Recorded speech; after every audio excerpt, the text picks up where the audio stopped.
কোরআনে মাত্র একজন সাহাবীর নাম আছে, 25 জন নবীর নাম আছে, একজন সাহাবীর নাম আছে, তার নাম যায়েদ ইবনে হারেস।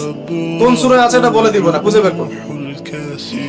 তিনি নবী সাল্লাল্লাহু আলাইহি ওয়াসাল্লামের সামনে এরকম করে দাঁড়িয়ে আছেন, পাথরগুলো লাগলে আমার গায়ে লাগুক।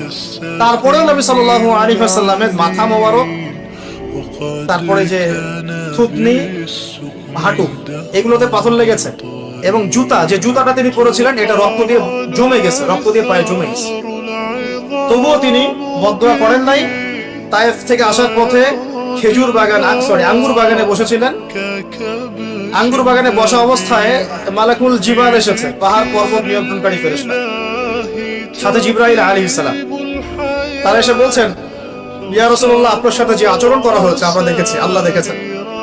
আপনি যদি দোয়া করেন, আপনি যদি চান, আমরা দুই পাহাড়ের মাঝখানে এদেরকে ফেলে পিষে দেব।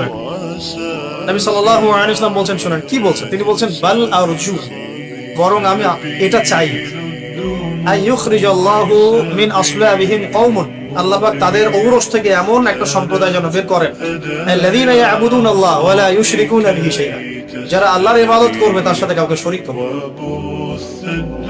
এটা আমাদের নবীর চরিত্র, তার ক্যারেক্টার, তার সবক।